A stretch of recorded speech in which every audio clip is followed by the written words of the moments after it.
Rare coin collecting. Discover real value and history in every coin. If you've ever heard collectors say, "Condition creates rarity," the 1949 Jefferson nickel is one of the best examples you'll ever see.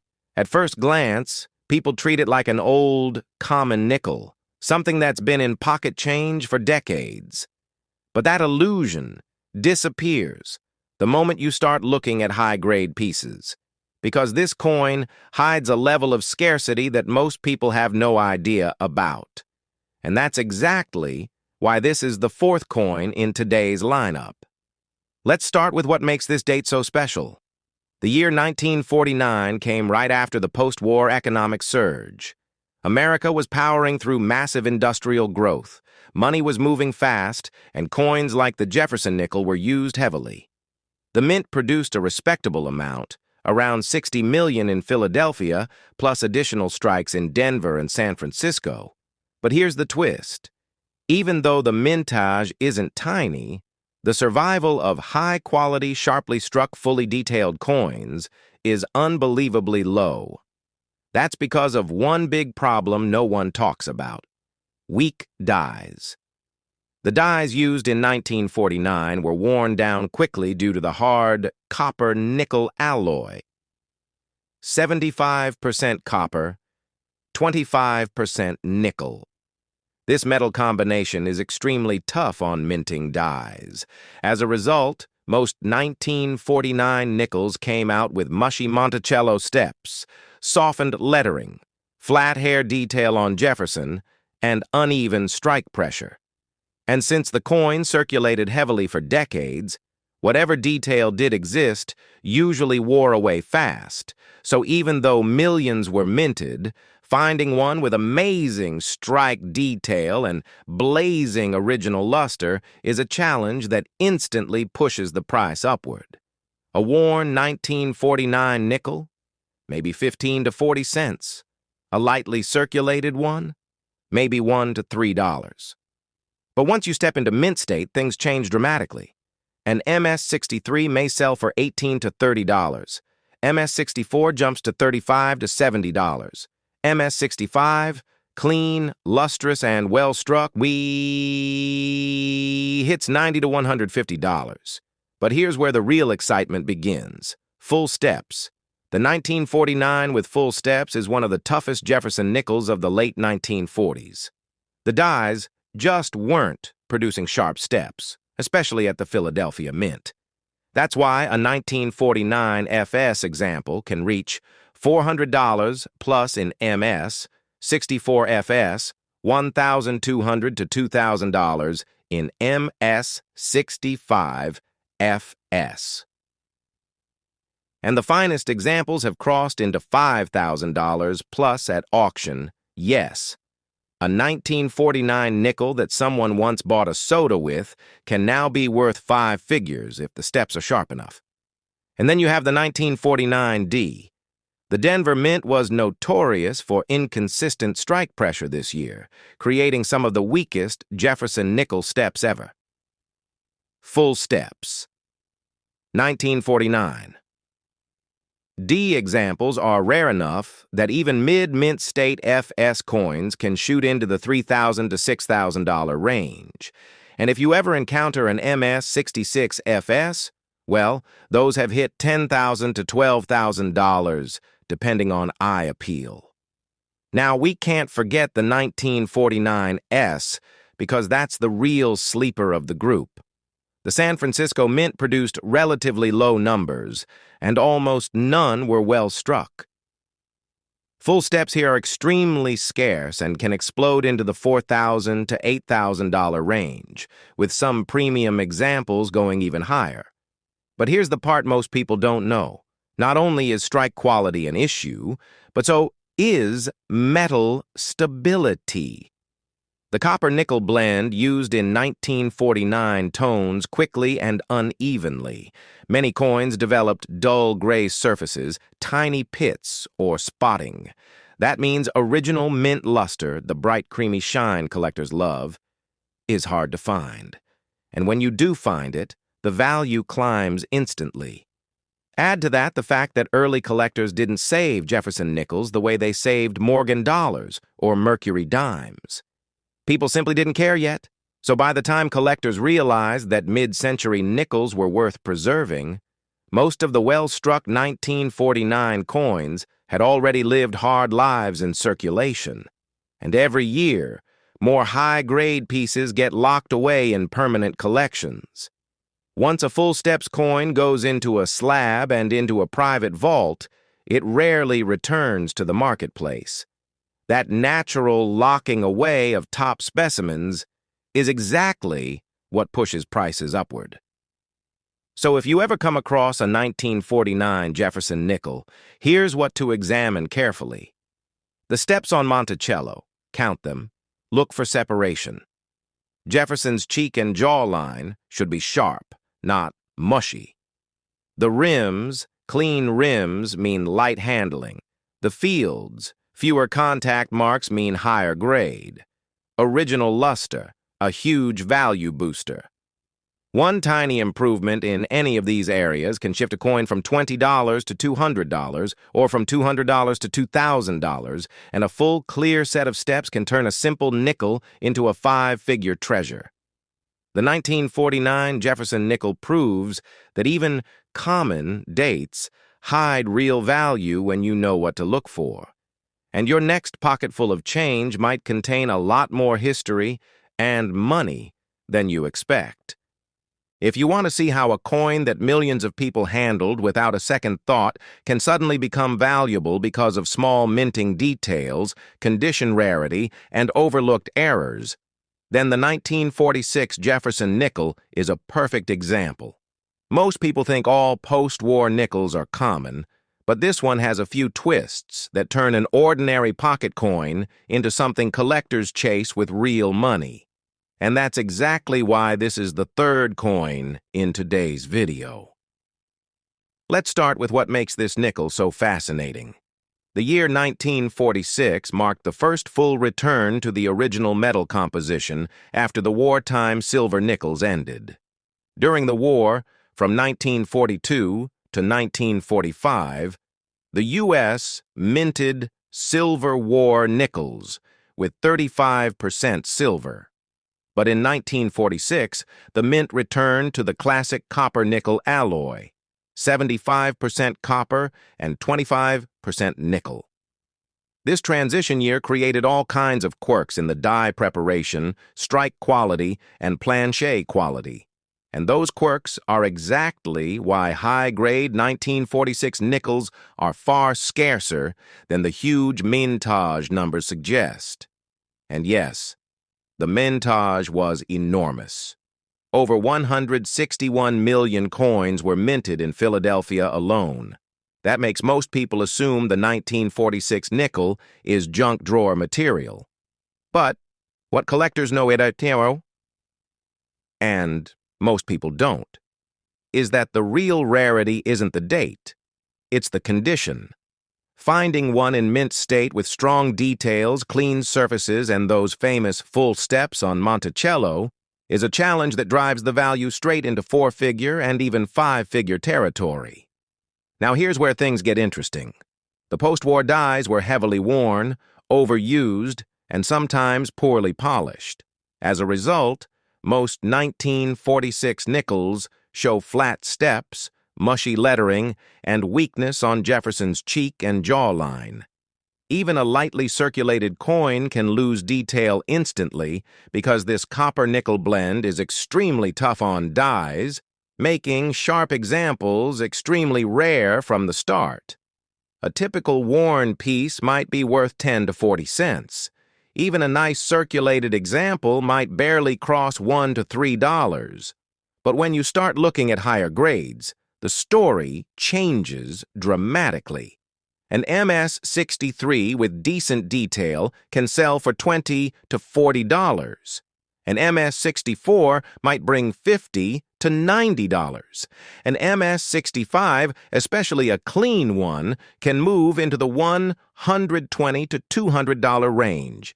But the moment you hit full steps, everything goes crazy. A 1946 full steps Jefferson nickel is one of the hardest coins of the entire 1940s to find in top condition. That's why FS examples reach $1,500 plus, $3,000 plus, and even $5,000 based on the grade. The finest known examples have pushed into five-figure prices, proving just how rare a perfectly struck coin from this year really is. And here's the part that most collectors don't know.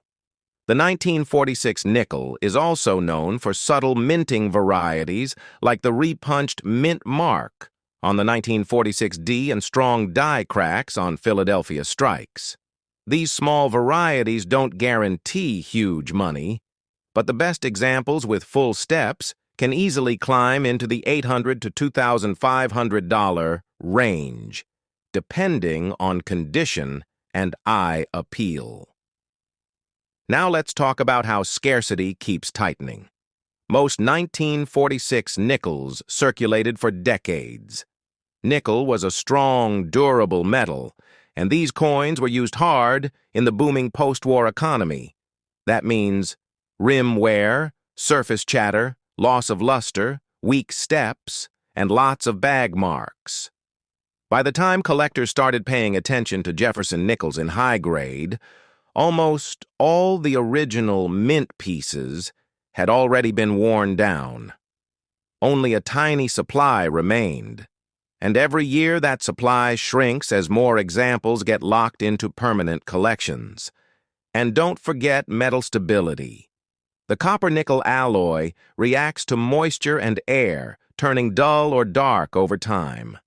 That's why finding one with blazing original luster is so rare. Luster is everything for Jefferson nickels, and when it's gone, so is most of the value. So, if you ever get your hands on a 1946 Jefferson nickel, slow down and examine it properly. Look carefully at Monticello. Count the steps.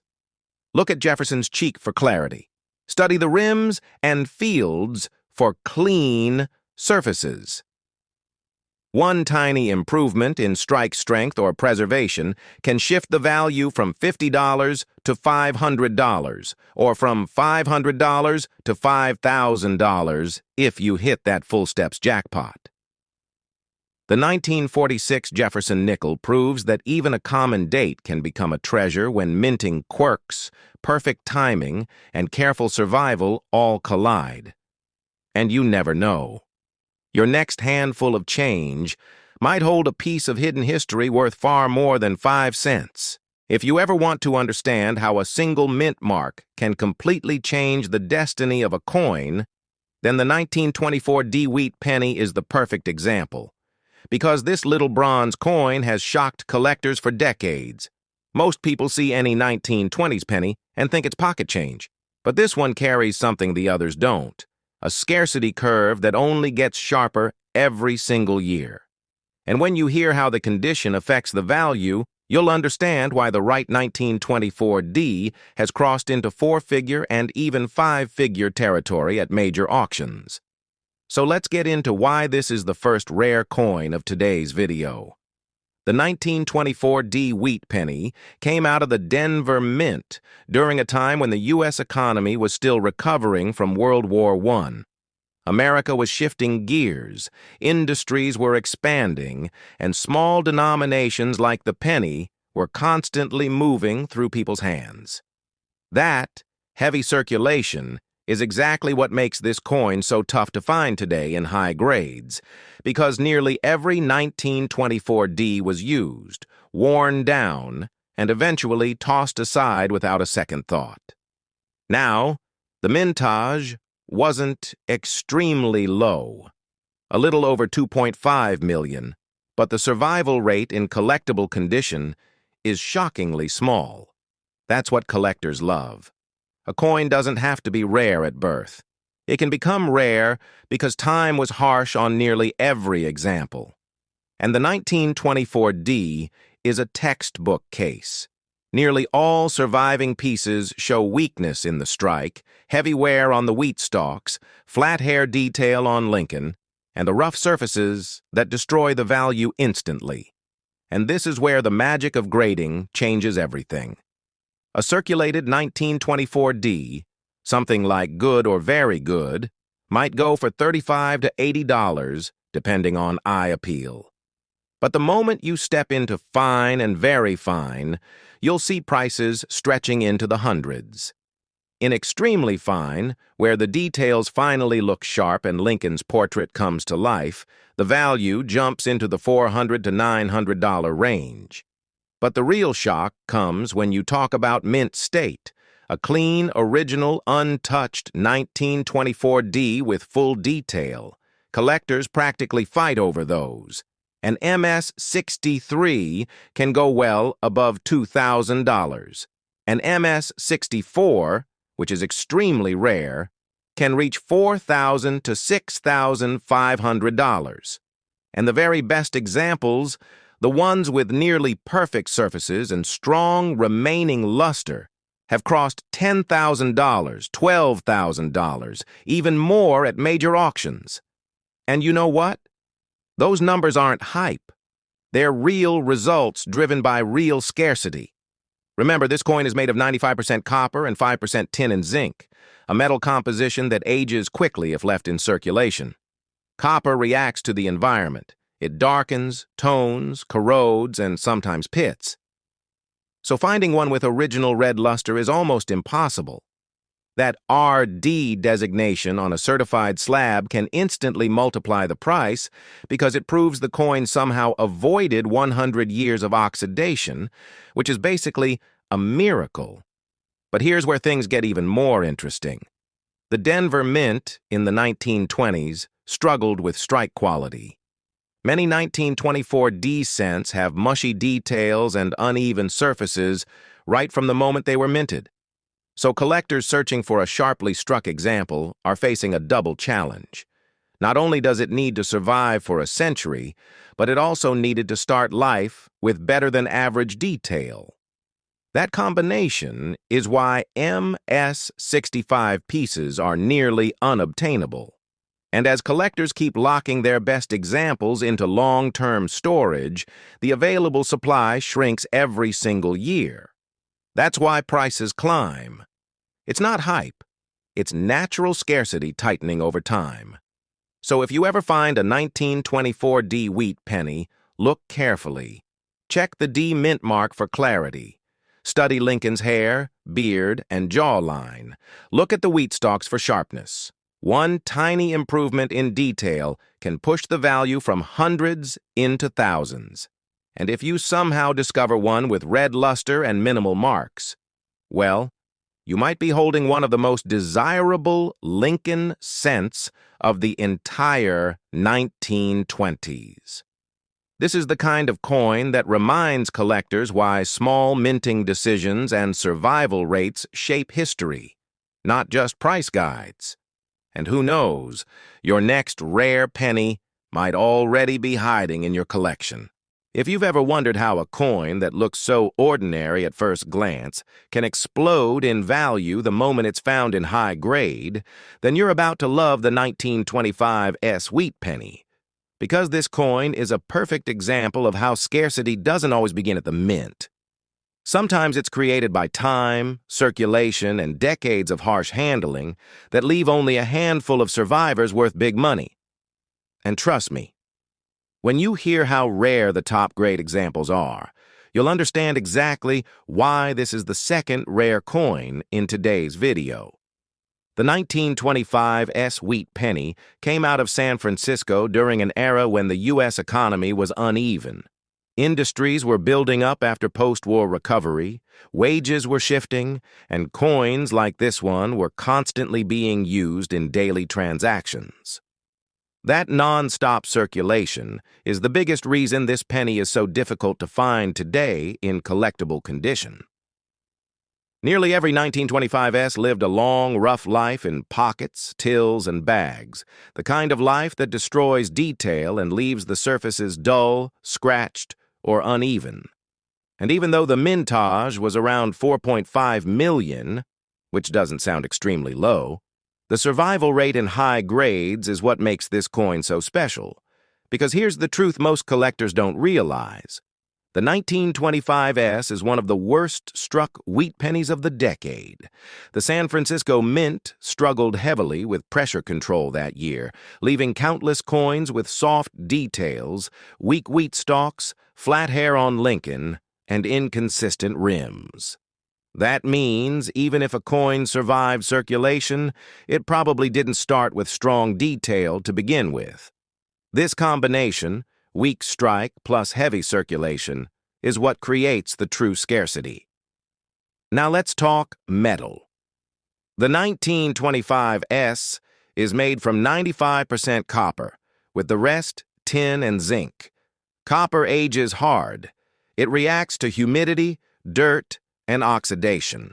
That's why so many of these pennies today are brown, dull, or spotted. Finding one with original red luster is almost impossible, and when you do, that's when the prices start shooting upward into the thousands. A heavily circulated 1925S, something in good or very good, might only fetch around $1 to $4. But the moment you move into fine, the value starts climbing. In very fine, collectors can pay $25 to $45, and in extremely fine, you're suddenly looking at the $100 to $150 range, all because clean detail is incredibly hard to find. But here's where people get blown away, because Mint State 1925 S wheat pennies seldom exist, and when they show up, the bidding gets loud. An MS-60 can cross $200 to $350. An MS-63 jumps into the $900 to $1,200 range. MS-64, which is truly scarce, can bring $2,000 to $3,500. And if you ever encounter an MS-65, especially with that magical RD red color, you're talking $10,000 plus. Sometimes even $15,000 or more at major auctions. Yes, a humble 1925S penny can climb into five-figure territory if the eye appeal, strike, and color line up perfectly.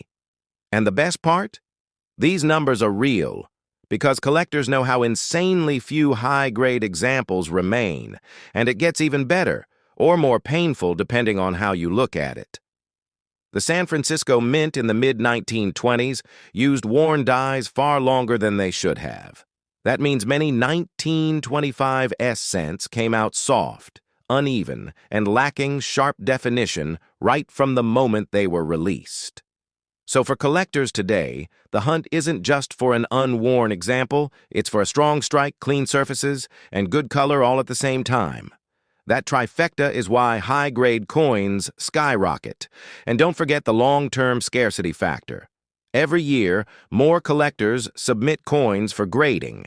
And once a high-quality 1925S gets encased in a holder, it rarely returns to the market. They're locked away in long-term collections, museums, or private vaults. That means the number available for buyers drops annually, squeezing prices upward naturally, not because of hype, but because of the free market tightening around limited supply. So if you ever come across a 1925S wheat penny, look closely. Study the wheat lines at the bottom. Check Lincoln's cheekbone, jaw, and beard for crispness. Examine the rims and lettering. And most importantly, look at the color.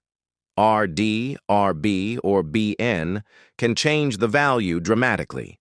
One small improvement in luster or detail can turn a $100 coin into a $1,000 one, and a rare red example can turn a simple penny into a five-figure masterpiece.